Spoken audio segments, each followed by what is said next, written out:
안녕하세요, 오렌TV의 편집자 네오피드입니다. 소나타 DH 드디어 눈앞에 있습니다. 맞습니다. 이 소나타가 이 작년 한 해 참 말도 많고 탈도 많지 않았습니까? 작년 분이겠습니까? 맞습니다. 이 소나타와 사실 직접적인 경쟁 모델이라고 할 수 있는 기아의 K5에 많이 밀렸던 느낌이 있어요. 그냥 밀렸죠. 네, 그래서 현대차에서는 강수를 한 번 더 썼습니다. 택시 모델을 만들지 않겠다. 그 정도로 이 차를 밀었는데 이 아쉽게도 아직 그렇게 큰 인기를 끌지 못해서 단종설까지 나오게 됐습니다. 그런 위기 상황 속에 나온 게 소나타 DH 아니겠습니까? 맞습니다. 자, 페이스리프트라고 쓰고 풀 모델 체인지라고 읽는다. 그냥 엄청난 변화를 가져온 소나타 DH 한번 둘러보도록 하겠습니다. 맨 처음 맞이하는 소나타 DH의 전면부 굉장히 놀랍습니다. 맞습니다. 최근에 나왔던 그 그랜저의 패밀리룩을 그대로 따라가는 느낌을 먼저 보여주고 있죠. 심리스 호리즌. 그랜저에만 쓸 줄 알았더니 스타리아도 쓰고 그랜저도 쓰고 소나타도 쓰고 패밀리룩이 됐어요. 근데 그 호리즌 중에서도 소나타 DH에 들어간 호리즌이 완성도가 제일 좋은 것 같습니다. 아무래도 나중에 나오지 않았겠습니까? 로보캅? 맞습니다. 일부 분들이 이 차를 보면서 항상 로보캅이라는 말씀을 하셨는데 제가 이 애써 모른 척 했는데 지금 전시된 차량은 오히려 더 로보캅 같은 느낌이 들긴 합니다. 실버라서 그래요. 그러니까요. 일부러 하지 않았을까요? 전면부 전체적으로 바라봤을 때 저는 이 첫인상을 강렬한 느낌을 주는 부분이 바로 이 그릴이었습니다. 헤드램프조차도 그릴처럼 느껴지게끔 모두 까만색으로 통일했더라고요. 헤드램프가 어디 있는지 모르겠어요. 그만큼 진짜 신길전하고 바꿨다. 좀 상세하게 한번 살펴볼까요? 이제 전반적으로 그랜저에서 나타났던 그런 모습과 같이 상단의 심리스 호라이즌 그 라인 아래에 전부 다 그릴 형태를 가지고 있습니다. 그리고 그릴도 위아래 2단으로 나눠져 있는데요. 위에는 큼지막한 호리, 아래에는 그물망 형태로 홀이 나타나고 있어요. 그리고 그 사이를 번호판이 지나고 있는데 양쪽에 그리고 송곳니를 드러내고 있습니다. 맞아요. 저 부분이 저는 약간 그 아우디 계열의 차량이 좀 생각나긴 하는데요. 람보르기니. 저런 부분이 오히려 좀 스포티하고 조금 더 강렬한 느낌을 주는 게 이 차 혹시 M9 아닐까라고 봤는데 옆에 따로 있더라고요. 송곳니를 기점으로 해서 양쪽에 헤드램프가 위치하고 있습니다. 이 헤드램프는 안에 보시면 네모네요. 네, 네모가 두 개 위치하고 있어요. 아무래도 이게 엣지를 표현하기 위해서인 건지 모르겠지만 전부 다 블링블링합니다. 아무래도 이 외관을 장식할 때 이 반짝이는 느낌을 주는 재질을 사용하는 것만큼 좋은 효과는 없는 것 같아요. 하단에는 그릴도 전부 다 하이그로시 형태의 그렇죠. 블링블링. 그렇죠. 그러다 보니까 헤드램프가 묻힐 정도로 블링블링. 맞습니다. 제가 이 말은 낮에 보나 밤에 보나 늘 이쁘다. 아, 그렇게 신경을 썼다. 그리고 또 소나타 하면 사실 원래 그 자랑거리로 하는 부분이 하나 있지 않습니까? 히든램프! 맞습니다. 약간 꺾여가는 느낌의 히든램프. 깜빡이를 켜면 없어졌다가, 그죠? 그렇죠. 그런 부분이 있었는데 싹 없어졌어요. 네, 본닛 라인으로 이어져 있던 히든램프가 호리즌으로 옆으로 바뀌었습니다. 맞습니다. 그런 부분이 싹 없어지고요. 오히려 이 본넷 위를 깔끔하게 정리를 하면서 조금 더 강렬한 느낌을 주고 있습니다. 특히나 그 가운데는 현대 엠블럼이 바뀌었는데요. 이 엠블럼을 따라서 강렬하게 본넷이 볼록 튀어나왔습니다. 나 달려. 왠지 안에 강렬한 엔진이 들어있을 것 같지 않습니까? 그래요? 그럼요. 옛날에 그 머슬카들이 보통 저렇게 디자인을 하거든요. 기대되는데요. 그리고 호리즌 DRL 양쪽에 깜빡이가 같이 있어요. 맞아요. 그랜저도 이렇게 동일한 형태를 취하고 있죠. 네. 그리고 깜빡이가 이렇게 점진적으로 순차적으로 점등이 되고 있습니다. 시퀀스 형태로 깜빡이가 보여지면서 그 옆에 하나가 더 깜빡이고 있더라고요. 그렇죠. 이 사이드 리피터가 기존에 아웃사이드 미러에 있던 게 펜더로 내려왔습니다. 이야, 저는 이게 깜짝 놀랐어요. 어떻게 보면은 이 차급의 사실 최고 왕자라고 할 수 있죠. K5가 저 펜더에 저런 이펙트 있는 디자인이 있거든요. 그렇죠. 그 부분을 아무래도 나도 좀 누려보자 라고 한 거 아닐까라는 생각이 듭니다. 이게 페이스 리프트인데 옆에 사이드 리피터를 펜다에 붙였다. 이거는 엄청난 투자를 했다라고 볼 수 있지 않을까요? 맞습니다. 이게 펜다를 다 바꾼다는 건 사실은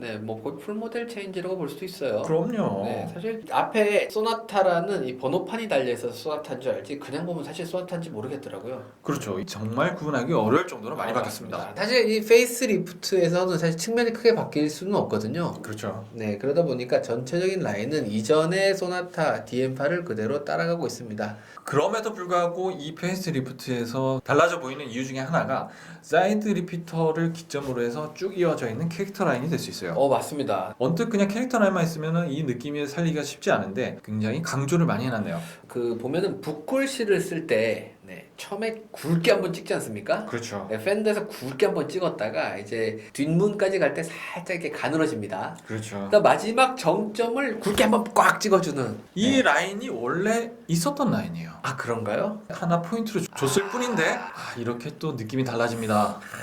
참 아다르고 어다르고 그죠? 근데 이번에 너무 좋아진 것 같아요. 네, 그리고 또 최근에 나오는 이 현대 기아 모델들 특징이 있죠. 이 차량 하단부를 굉장히 까만색으로 마감을 진행을 하는 것 같아요.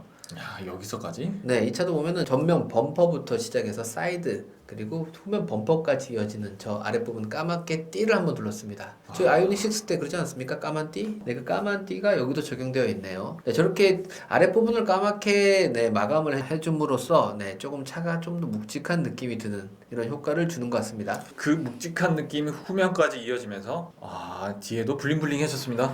맞습니다. 처음에 사실 아반떼인 줄 알았습니다. H. 맞습니다. 이 H에 대한 자부심 상당한 것 같은데요. 그리고 이 후면부를 봤을 때 이 전체적인 트렁크 리드 있는 부분 보면은 기존 소나타와 동일합니다. 그죠? 이 핀 모양 그대로 살려 있고요. 그렇죠. 그런데도 불구하고 그 아랫부분에 테일 램프 있는 부분을 전체 면적을 넓게 플라스틱으로 한번 감싸줬습니다. 그리고는 그 안에 보십시오. 저 어디서 많이 보지 않습니까? 현대. 아니요, 군대. 2등병, 1등병, 상등병.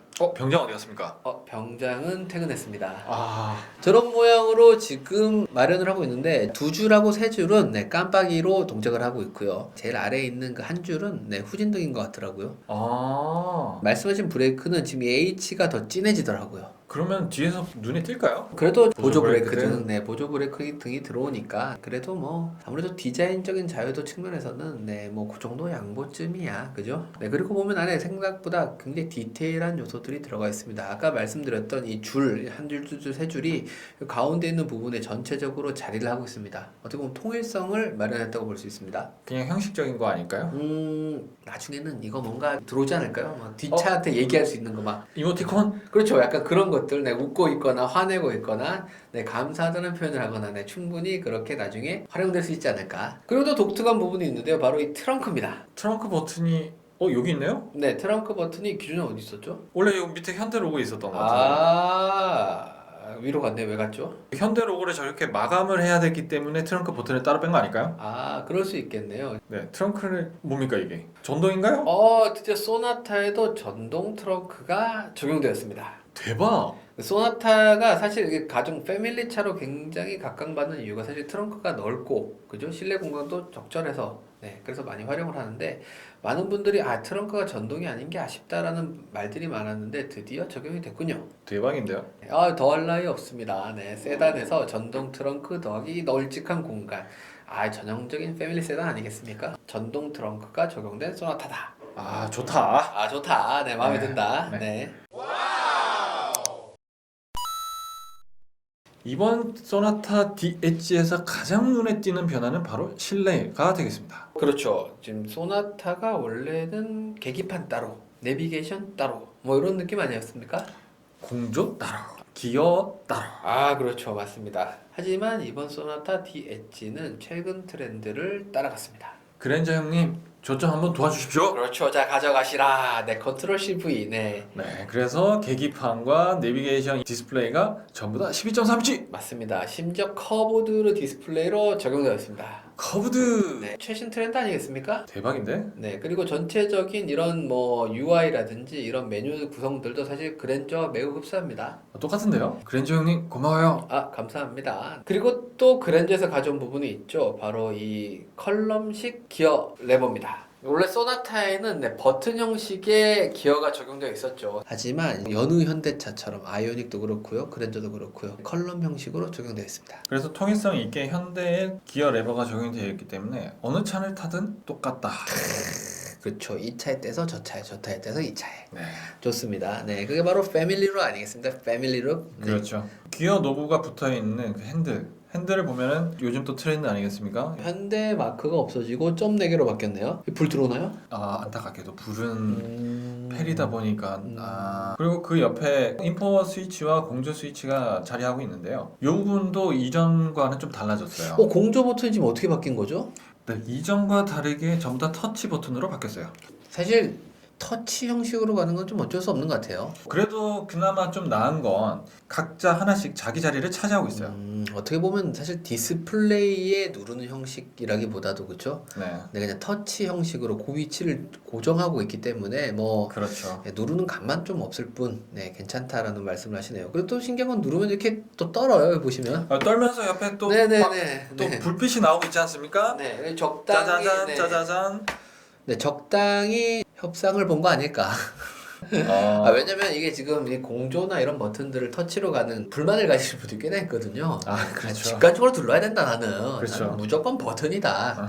하지만 뭐 트렌드가 또 어쩔 수 있겠습니까? 네, 그래도 충분히 매력적이다. 왜냐면 그래 새 차 같잖아요. 신형이죠? 그럼요. 신형 같죠. 네, 이거 안 했으면 신형 아닐 수도 있어요. 거꾸로 얘기하면 이 차는 페이스리프트지만 풀모델 체인지 같은 느낌이 충분히 든다. 실내 공간의 디자인의 형태는 그대로 이어가면서 그 안에 있는 모습들은 다 바꿨다. 그런 모습이 되겠고요. 그 아래 오히려 저는 좀 아쉬운 부분이 저기 우드 패턴의 형태가 좀 들어가서 그런지 이 앰비언트 라이트가 그렇게 잘 보이진 않는 것 같아요. 앰비언트 라이트는 딱 디스플레이 밑에만 위치하고 있어요.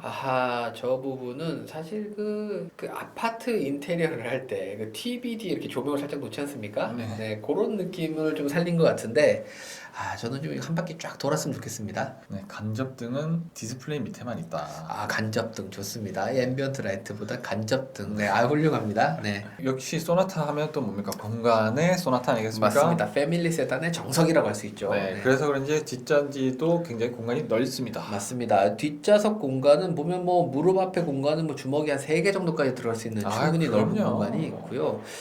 네, 그래도 이런 마감이나 이런 부분 보면은 충분히 매력적인 것은 분명합니다. 예, 그래도 나름 그래도 고급감을 주기 위한 노력은 했다라는 흔적은 있는데 하다만한 느낌이라 좀 아쉬움이 있습니다. 맞습니다. 그런 부분을 볼 수 있는 게 이게 뒷문 문을 열어봤을 때 이렇게 손이 바로 닿는 부분은 약간 가죽 형태의 재질로 이렇게 마감을 했는데 손이 잘 닿지 않는 부분은 여전히 약간 그 플라스틱 재질 그렇죠. 느낌 나는 부분을 여전히 살려놨거든요. 아무래도 소나타라는 급이 약간 어떻게 보면 딱 중간 정도 되지 않겠습니까? 네, 그러다 보니까 이 가격적인 부분 때문에 어떻게 넘볼 수 없는 그런 거 아닐까라는 생각을 해봅니다. 현실을 직시한 거죠. 네, 소나타 비싼데, 네. 지금까지 소나타 DH에 대해서 한번 알아봤습니다. 모든 사람들의 소나타 아니겠습니까? 맞습니다. 소나타는 패밀리 타격하고요. 패밀리 가격은 소나타입니다. 그리고 이 소나타는 로보캅입니다. 많은 변화를 가져온 소나타. 이전 세대에 비해서는 확실히 인기가 있을 것 같은데요. 얼마나 큰 인기몰이를 할지 한번 봐야 될 것 같아요. 실제로 이 차가 나오면 저희 다시 한번 찾아오도록 하겠습니다. 그리고 또 N9도 궁금하거든요. N9. 네, 지금까지 우리 TV의 편집자 K. 네, 오피디였습니다. 감사합니다.